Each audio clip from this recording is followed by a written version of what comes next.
Welcome to the Hank Cisco Show, ladies and gentlemen. Don't touch that dial. We got this show is very important for your health, for your family, for your mother, your father, your aunt, your uncle, your mama, your gumbari, and whoever else.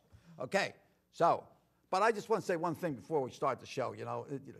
I've been doing this show for 21 years, and the show's got to go on. But last night I was having a little cup of coffee at a diner with my wife, and my wife was eating a little corn muffin, and after she ate a little bit, all of a sudden I noticed I thought the little chocolate on the front of her tooth. I said, well, what is it, And here, the cap from her tooth came off, and here she's going with no tooth. So this morning I had a rush, and I called my dentist, Wesley Wadworth. He's 1031 Germantown Pike. I says, please, got to get that tooth in there. And I rushed him down, and I rushed Dolores down there, and he says, you have to be here within a half hour. If not, I'm on my way. I have an office in Philly, so I got down there within 15 minutes. I didn't get no parking tickets or anything like that. But I just want to thank a doctor for what you did here. I was able to come on with the show. So now, my guest today from Montgomery Hospital, and Dr. Teresa Lowry. Yes. Okay. Now now she's a certified board member and a family physician, and currently works for Montgomery Hospital Family Medicine Practice in Norristown, affiliated with Montgomery Hospital, right? Yes, absolutely. Okay. And you're also a graduate of Cornell University in Tulane. Yes. Tulane play Cornell. Who do you root for? Cornell. Okay. All right. And you also at the Hanma Hospital, too, a School of Medicine, right? Yes. So you're MCP well qualified, okay? Yes, sir. Okay. Now, and you gave me some questions here because I don't know. Look, and our subject today, ladies and gentlemen, is diabetes. Now, I've been reading so much about diabetes now. Look, like everybody's getting it. It's almost like cancer. Everybody's getting cancer, especially in the eastern part of Pennsylvania. But so we only got a half-hour show, and I want you to give as much information you can. I'd be happy to. I want when we get finished this show, my audience is going to be well informed. Yes. An informed nation is a healthy nation. Absolutely. Okay. So now, what is it? What is it? High blood pressure and diabetes. What is it? Well, tell me what it is. Diabetes, simply put, is a dysregulation of your blood sugar. Your blood sugar is that part of your body that helps you to, have energy. And easily, everything that we eat is converted into some form of simple sugar. Wow. So when it's diabetic or in the diabetic range, that's saying that the blood sugar, it's too high in the blood. Okay. And that in and of itself can be diabetes. And how do you develop it? How do you develop it? So by eating too much sugar and how about pasta? I like spaghetti and ravioli, babalugis, bacalao. They're all really good. There's a couple of different ways you can develop diabetes. First of all, there are two forms. So the first form you can develop in childhood. They call it juvenile diabetes. And that's juvenile. What do you mean diabetes. By that? It's type 1 diabetes, or usually the diabetes that children get. They can get usually, diabetes before they turn the age of 6 or 8, or sometimes as old as 12 or 14. So juvenile diabetes is one type of diabetes, and that's where the body does not make insulin. That's one form. You don't make insulin. And we all need insulin because we need insulin to regulate our blood sugar. The second type is that type that you can get as an adult, usually over the age of 40. And usually, that's the kind I would get, right? That's the kind that you can get. And it may be because maybe your family history predisposes you to it. Maybe mom or dad had it. Maybe you're overweight. Maybe you're in a certain ethnicity class, like ethnicities that are Native American, African American, Hispanic. They have higher rates of diabetes and other rates. Why? We don't know why. Their diet? It could be diet, it could be, but no one knows why they're predisposed to it. And sometimes women are more likely to get it than men, believe it or not. You say, wait. More men than women get it? More women in numbers can get diabetes than men in terms of the overall numbers. Well, what's the youngest age that someone should start getting it? Like, we're in Norristown High School here, and a lot of students will watch it, What's the scoop on that? They can start developing, or how can they prevent it? The age is interesting. Let me tell you that for type 2 diabetes, the one that we used to only call adult onset, we're now seeing a lot of teenagers and young adults develop it. And that's due to childhood obesity.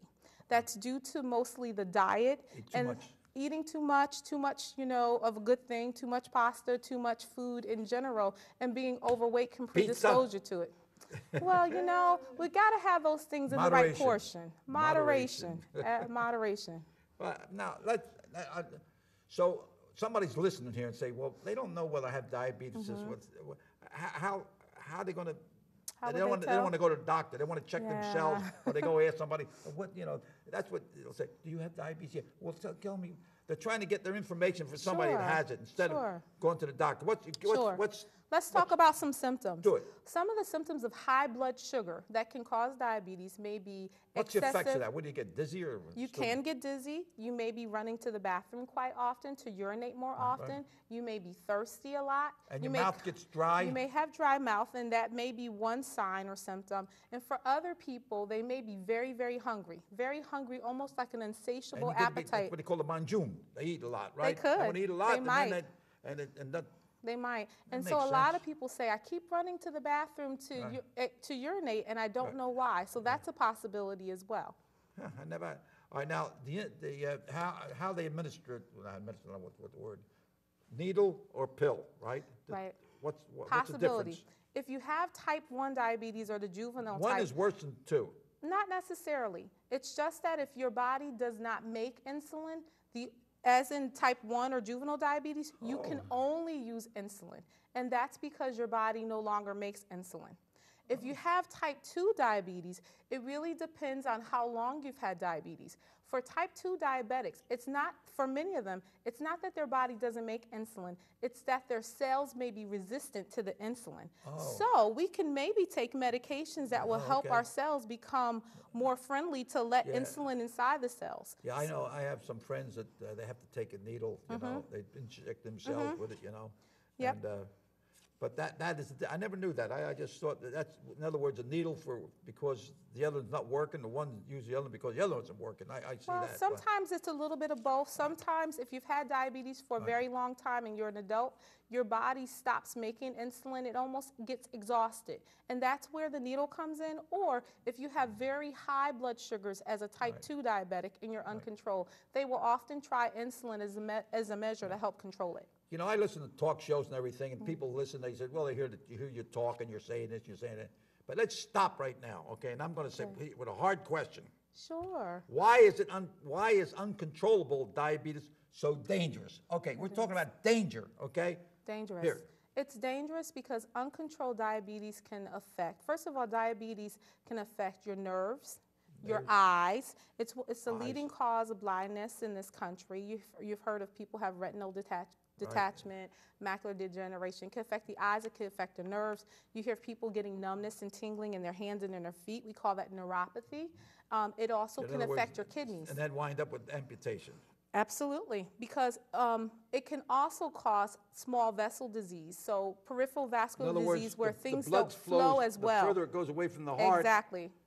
and by the time it gets down over here, It just doesn't work as not well. there, right? Yep, it doesn't work as And well. that don't get no feeling there. It Next gets thing no you know, feeling. You over can get here, an over there, over infection. there. Absolutely. So it can affect those vessels as well as especially the heart and the kidney.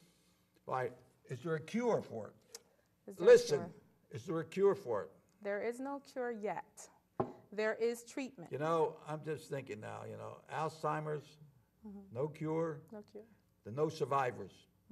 They have a cure, almost a cure for cancer, but there are survivors. Absolutely. But diabetes, No cure yet. no cure. But Yet. wonderful treatment. We're working for it. Wonderful. We're still working In other for a words, cure. you're going to live with it. Okay? Absolutely. You can absolutely live with it as long as you take the proper steps and see your doctor to yourself. control it. Absolutely. You can live a long, wonderful life with diabetes. Now, you know, you take a teenager and suddenly, as he gets older, he starts listening to hear his mother and father have diabetes.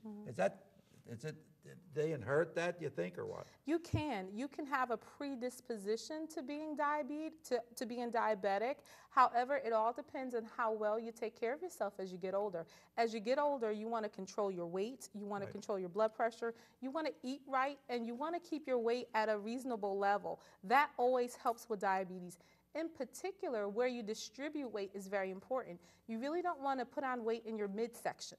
Okay, so you really want to, you want to keep it off of there if you can. So it really depends on the kind of lifestyle you live. Talking about, ladies and gentlemen, I'll make the first announcement now. Are you married? I am married. And you're going to have a little bambino over And here. I'm having a over here, bambino. right? Yep, Okay. I'm almost 8 months pregnant. You find out what's going to be? Or? Yes, it's going to be a boy. It is It's a going boy. to be a boy? Going It's to be a boy. boxer? I don't know. We'll see. What's his name going to be? Sean. John? Sean. Sean. Sean. Yes. Why Sean? Sean, because my husband picked it, and actually What's believe his it or not, name? in the Hebrew it means God is gracious. Wait, run that by me again. In the Hebrew, Sean means God is gracious. Oh, so that's... And my husband he also gonna wanted become the a name preacher? Sean. Maybe. That would Who be knows? nice. Nothing wrong with That would that. be nice. My That's all. husband picked the name. Yes, my husband picked We it. can pray over me anytime, you know. Okay. All right, now where are you from? I'm originally from Bridgeport, Connecticut. Oh, a lot of my paisans up Bridgeport, Connecticut. Okay. Right? A lot of nice Italian restaurants up Absolutely. Absolutely. there. Right? And many of my family members are still in Bridgeport. Yes. Oh, yeah. Oh, Yes. that's great. I thought you were going to say Bridgeport, Pennsylvania. No. No, not quite that local. All right, now, ladies and gentlemen, we're this show, we talked about now, we're approaching the holidays, Thanksgiving and Christmas. Everybody's going to eat the mangione here, eat the, everything, the 7 fishes and everything. So let's talk about what food. Be careful, handle it, okay? So tell me something about this. Some of the foods you have here are Yes. things that go right into sugar, Sure. okay? Yes. So go ahead. The So- show is yours now. Everything we eat in our body eventually turns to some form of sugar. So one of the things we have to be careful about is portion control and the kind of sugars that we're taking in. We often tell diabetics to be careful not to take in simple sugars, too much of them. Those are things like your pure sugars, your pies. This is pure pie, sugar for yeah. the most part, right? That's you apple got your, pie. You got your simple carbohydrates, the shell that the pie is made out of. Right. You got the fruit in the middle. The fruit is actually good for you, but It's it's the the sugar sugar in that goes between. into it. So A lot of syrup. in the body, when you eat something that's a simple sugar, it spikes your blood sugar quicker than it would if you ate something that has a complex sugar. This is a complex carbohydrate because it's whole wheat. So because this is complex, it takes your body longer to process it or digest it, so it won't spike your blood sugars quite as quickly. If your body has to do more to burn it, it has to do more to break it down, it does not spike your blood sugar or increase your blood sugars right away. So we tell you to eat complex carbohydrates like wheat bread, brown rice, instead of white bread or tortilla. Why is that? Why is it the white bread and...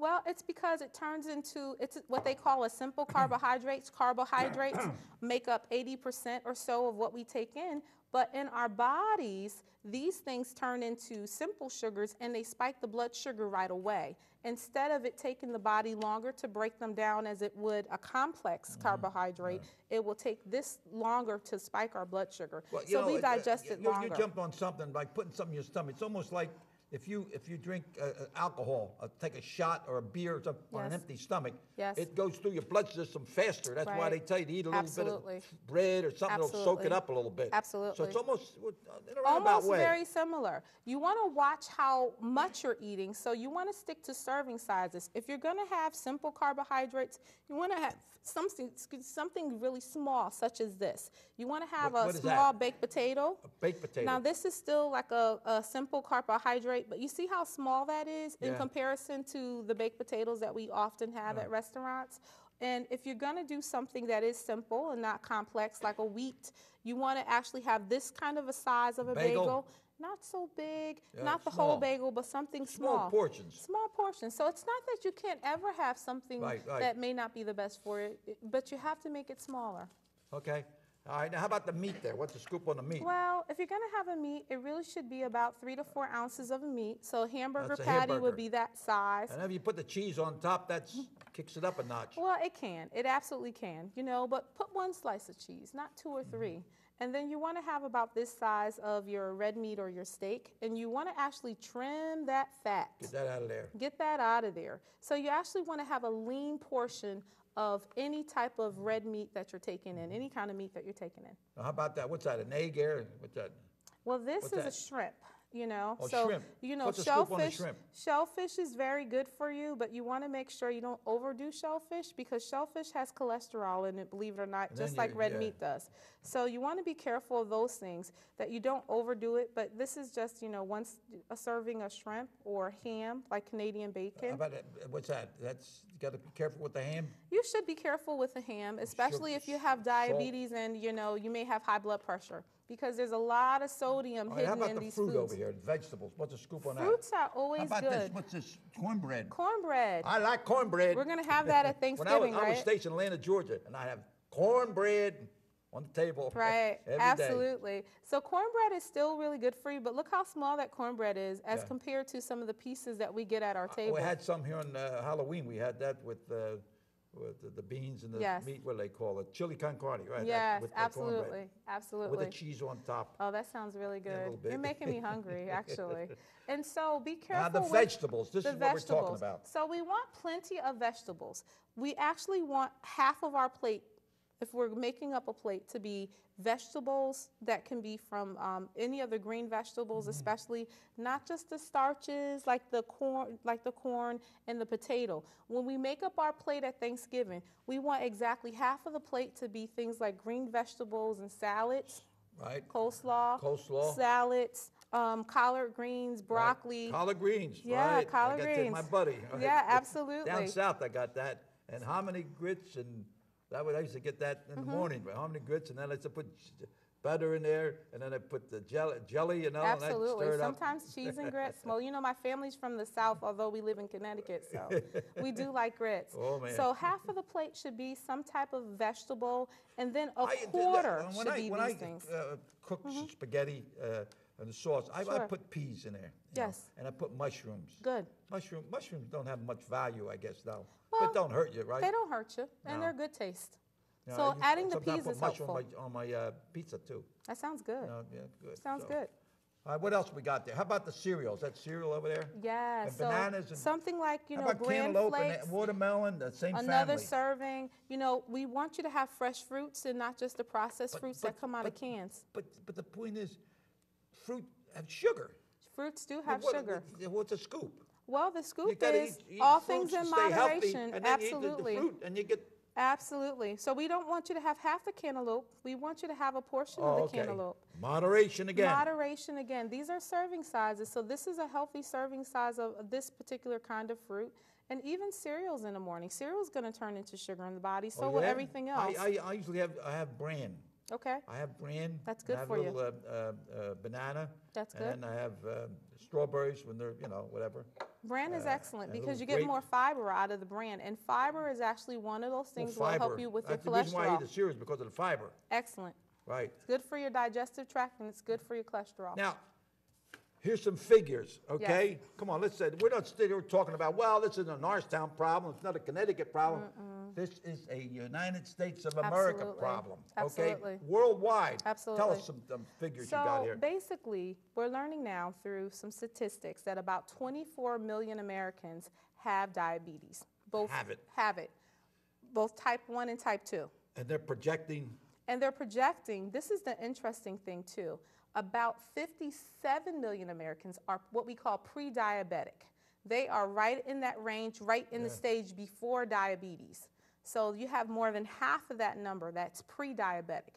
And what we mean by that is their blood sugars are already elevated, but it's not to the point where they'd be called a clinical diabetes what do you mean by syndrome. clinical? Clinical being the way that we can diagnose I'm diabetes. trying to catch you on the that. blood work Huh? that is necessary that we use to test for Oh, diabetes. okay, clinical trials, okay, oh, I see, okay, So I got it. that's if we get a blood work back and we say that your blood sugar fasting is Okay. greater than 126 or your hemoglobin A1C is greater than 6.5. That's the clinical diabetes. That means we have enough evidence to say that you have it. How do we know, how would I know if I have one or two? How would I know? By the blood We test? look at your age. We My look age. at your The older body you get- build. The older you get, the more likely it is that you have type 2 diabetes, especially if you're over the age of 20. I'm 87. What am I gonna? I run everything out. Well, it'd be more I likely got that the you'd 2 have hip type 2. replacements, and I got hearing aids. I got Yeah, what else? but you're doing so well, and you look so Yeah, good. cancer, prostate cancer, colon cancer. Got some. Everything's breaking down. Well, we What look ain't at broke that. don't work. Well, we look at your age, we look at your body habits, we look at things like your family history, your ethnicity. Yeah, We well, put it my all together. Father, mother, they both lived long. That's good. and, You got good genes. All right, and these figures that come? Sure. Where they come from? They come from the American Diabetes Association. And I've looked at other figures from other places, and they all pretty much line up the same way. The scary thing is there's about 6 million Americans walking around that have diabetes that And don't don't even know it. know it that they have it. And They're maybe not feeling maybe well. they don't want to know. Sometimes they don't. Don't want to know. Everyone's afraid that if they get diabetes, they'll have to go on Yeah. the needle. And I'm Yeah. sure you've heard people say that. Yeah. And the needle isn't the worst thing. The worst thing is walking around uncontrolled, that sooner or later it can kill you if you're not taking care of yourself. Yeah, the first time when I got prostate cancer and I had to get radiation, and afterwards a couple of guys, we'd be sitting there eating, all of a sudden had to go to the toilet. They go to the toilet, They had a problem, but they don't, And they would turn around and roundabout, Hank, they would start asking them sneaky little questions like, and then I says, look, you got a problem? Go see the doctor. That's Don't go right. ask me. Absolutely. But Absolutely. That's it. No, fear, Education removes fear. Absolutely. We want people to Educate come yourself in. and you move the fear. We want people to come in. We want people to just raise a concern such as, my father or my mother have it. How do I know that I don't? We can find out through some simple blood work. And all it takes is just a simple blood work to find out. So why not come in and just know? Right. Health is wealth. What kind of sports did you play in school?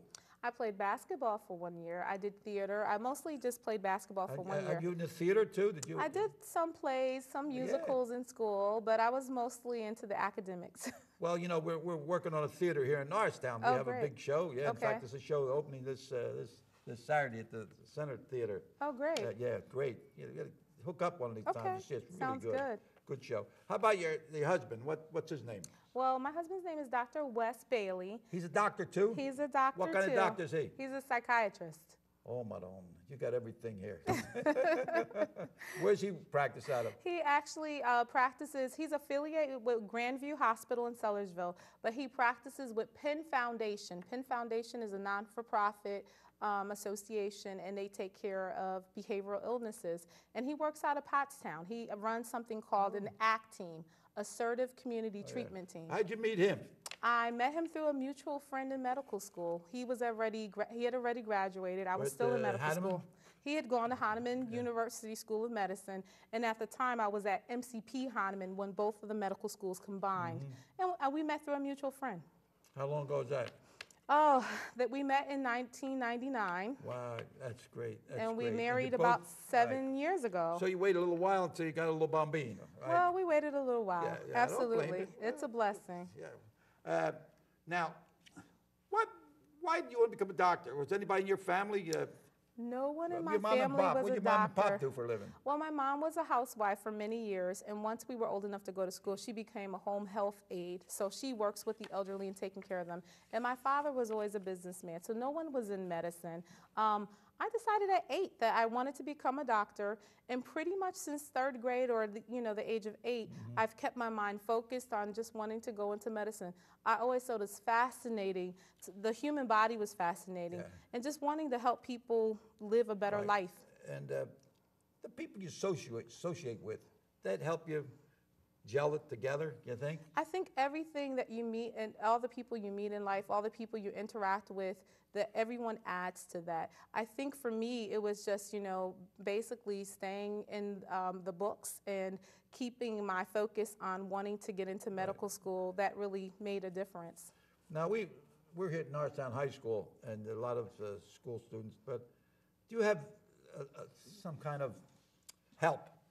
Well, I'll call it help, or students to start thinking now. You're in school, start planning. When you start planning what you wanted to do.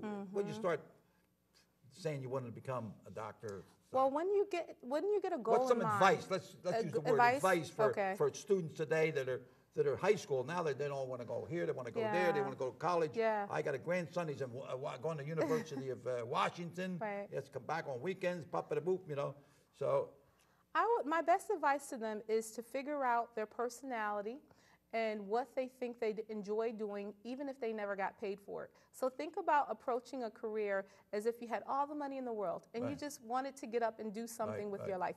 What would that be? And that's what I thought I'd want to do. So what I did is when I was in high school, I actually volunteered at a hospital. So before I was Good. old enough to work, That's I it. volunteered. I Right. got that atmosphere of being in the medical field, working in a hospital. Right. And as soon as I was old enough to get a job, I got a job at the hospital. Right. So, and in addition to that, when I was in college, on pretty much all my summer and winter college breaks, I worked for a clinic.